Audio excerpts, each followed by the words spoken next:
Hello, this is Greg Slozik, and I'm completing Module 10 for EDL 856. So Section 1, this is the synopsis of the events that are prescribed for this module. I am the principal of a nondescript school. I am starting a new school year, and I've met with the PTA, which has switched. It's not directly a national parent teacher association anymore. They've made the decision to switch to an independent affiliation, which is different from what they were involved with at the end of the previous year. I recall prior to the meeting that I'm having with the new parent group that there was some rambling at the end of last year where some of the parents were generally complaining about a lack of involvement with school life, which was a bit surprising to me as a principal because we had, as an admin team, as a staff, had invited the PTA to get involved in things like picnics and parent-teacher conferences, but it seemed that the parents wanted a little bit more in the way of involvement with school life, which hadn't been previously articulated. So I have a meeting with the new parents organization on a Thursday. The general agenda is about going over back to school night, which I take is to be just kind of standard meeting, kind of a meet and greet type of thing, going over what we're going to do. And the conversation takes a pretty radical, sharp turn as the president of the new parent organization becomes pretty outspoken and starts to ask for much more than just a brief one evening intro, and starts to ask what I kind of start to deem is a bit of an overreach with regard to asking teachers to make multiple presentations on multiple nights. And this kind of goes outside of what would be the traditional culture and norms of our back to school evenings and what we as an admin ask our teachers to do. So the newly elected president, who's a young lawyer, he begins to outline the parents group desire to be involved in more direct operations of the school day through the formation of parent committees. This comes as a big shock to me because this is not something that had been previously part of communication between the admin group, the teachers, and the PTA. But they listed a desire to directly affect student discipline, teacher evaluation, involvement with the curriculum, and overall involvement with school evaluation. So Section 2, ethical legal issues. When looking at this synopsis, the first thing that comes to my mind is that the parent organization isn't trained or qualified to be directly involved in most of the things that they're asking for. Again, we don't know exactly where we are with regard to if this is an independent school or if this is a public school, what state it's in. And so a lot of what we're looking at as far as legality could be a bit vacuous, but I'm going to kind of work on the assumption that I'm in my particular locale, which is an international education and independent school governed through the laws of the Korean Ministry of Education. But again, depending on where you are, the legal aspect of things could be influenced by your local place and where you are as far as your territorial affiliation is. But ethical issues, I do think that there are some things that could just be classified as either professional or unprofessional. So again, there could be legal issues in allowing this, especially in a public school, which is unionized. When I first started my teaching career in New York State, I was in a unionized setting, and obviously this would not go over in a unionized setting for sure. There could be a great deal of overlap with systems and processes which are already in place and headed by professional teaching staff and or student involvement. So I kind of put a caveat next to that in that if a school is really working towards accreditation in the international community, for sure, you're always setting in place or putting in place systems and procedures whereby you are meeting the demands of the accreditation for the Western Association of Schools and College or Council of International Schools or the IBO. And so having parents come in and creating kind of parallel organizations or dual power situations, I think could actually be, from an ethical standpoint, create confusion, quite frankly. And there might not be, there might be the best intentions in the world, but the outcomes of doing something like this could be tremendously detrimental. I think that the last two bullet points could be a gray area. When I looked at that, actually, in the international community, we actively seek out parent involvement in self-studies for accreditation. And again, that deals directly with an overall evaluation of how we're functioning as an IB World School, and things like curriculum delivery, looking at scores, looking at affectual skills of our graduates, looking at retention as far as students within colleges after they've been accepted. Those are all things that parents are involved in when you look at self-study groups. And so I think that looking at those last two bullet points that were enumerated by the president, I don't see anything necessarily wrong with that, as long as there's involvement from admin and teacher leaders to make sure that their voice is solicited and they're heard, but it's done in a professional and constructive manner. So, synthesize exactly what happened or is happening in a single sentence. And so I kind of created a bit of a long-term sentence for this, but I'd say at worst, this is a case of conspiratorial coercion. But if we are going to assume best intentions, this could simply be a case of an overly enthusiastic parent body who may need help understanding boundaries. So in my professional career, I've seen things like this, and I think that when you have parents, especially who might be, again, having kids who are attending independent schools where tuition's high, they may feel as though they're kind of entitled to have involvement in certain things, which go beyond what you may see in other types of scenarios. But generally speaking, I think that most of the time parents are not engaging in some kind of like, demonic, backstabbing type conspiratorial coercion, but that maybe it's just the fact that your senior admin and mid-level managers need to articulate a little bit better how they are going to be involved, and that their involvement is warranted and it could be used in a constructive manner towards making the school better. So the facts, the parents switched from a national to a local parent association. That doesn't necessarily, equate to something malicious, but it may be something that I would want to think about and actually try to ask, the president or, members of the parent association as to the rationale behind that.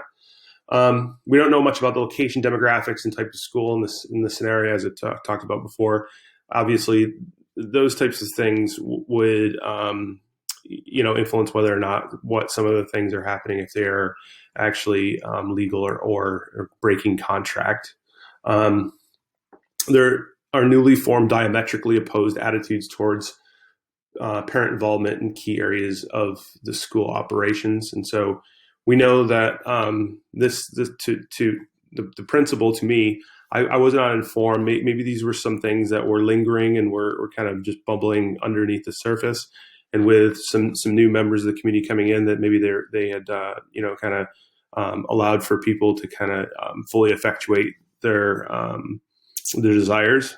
We don't know, but We know previously that the PTA was primarily involved in support activities such as picnics and student-teacher conferences. The new president is a young attorney who has represented himself in a fairly assertive manner. So we know that he has ignored some of the things that I've said to him directly, to which, that could be construed as a bit of disrespect. I think, we try to distance ourselves from taking things personally and just maybe think that this is a young person who has some exuberance and needs to have it focused in the correct direction. The demands from the new parent organization came as a complete surprise to me. And I do know that these need to be addressed. These aren't things that are just going to go away, and that they probably need to be addressed in a timely fashion so as to avoid disruption of the school's functioning. So to review and prioritize the information, the situation has the potential of being very damaging to the community. So anytime that you have a parent organization that's vociferous and asking for things that may not be warranted, that's something where there needs to be clear communication, and there needs to be comm heads, and there needs to be data involved, so that way it doesn't seem as though the things that are brought forth to the parent community seem like randomized dictums coming from a body of educators or from an individual. So it does need to be addressed because it could potentially sow some seeds of animosity across the entire community. I think the stakeholders who could be adversely affected would be everybody. Like this could potentially, it's like a time bomb waiting to go off. So I think this is something that would really need to be done very delicately and not alone by a single administrator. There would need to be some involvement across the board. So again, I would list out, I think teachers, they need to feel as though they're in a professional work culture, which empowers them to grow and to take chances. I think when you have a real overreach and you have something along the lines of parental oversight of teacher performance, that would, to me, would constitute an unprofessional work environment. And so again, the admin team would need to clearly and thoughtfully explain to the parent teacher organization that they're not qualified to be able to do supervision and evaluation. Students, obviously, having parents getting involved could sow some deep-seated discord between all groups. I think there's a myriad of different ways in which this could have butterfly effect across the entire community. So at the core of things, what we are at schools for is for kids. And so, again, this is something, if we have animosity between parents and teachers, that eventually is going to affect kids. And so that's something that we would want to make sure didn't happen. Parents, this could actually cause ripples amongst the parent community.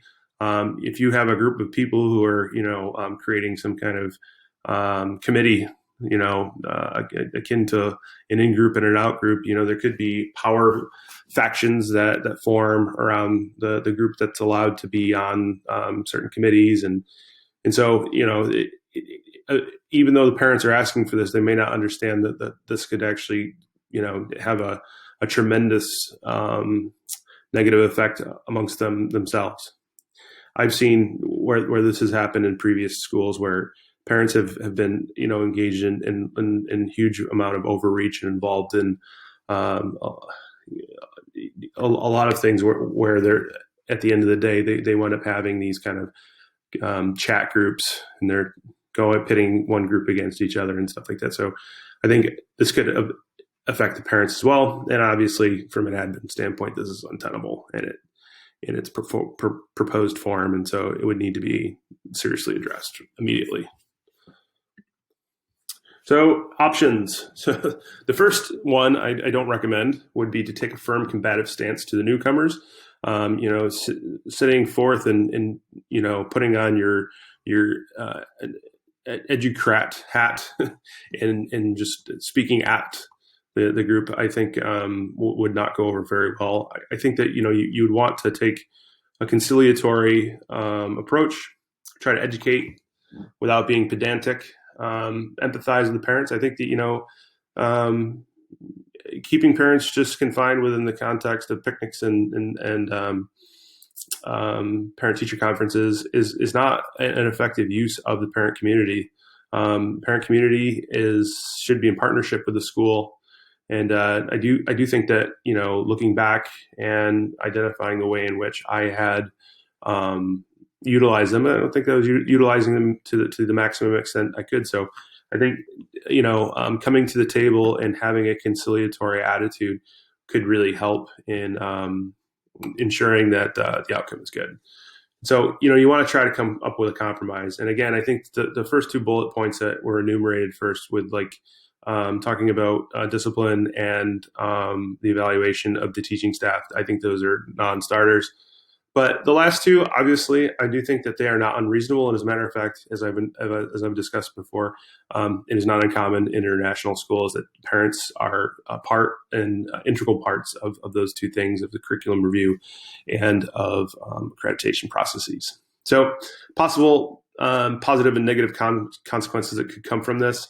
You could wind up having a more collaborative community involvement, and you could wind up actually building some bridges out of this if you come to it with, again, humility and understanding that even though you may be right, the worst thing you could do is just clearly articulating that you're right without understanding how to phrase things in an empathetic way.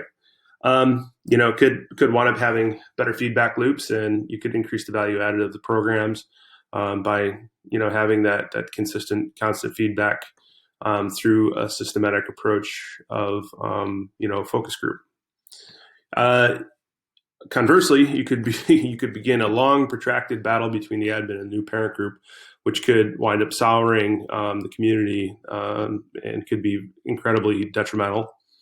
You could also wind up as a building leader getting involvement from the superintendent or the head of school, and that could be it could adversely affect your professional goals. So again, I think that this is a very delicate situation that you would want to try to traverse as quickly, but as delicately as possible.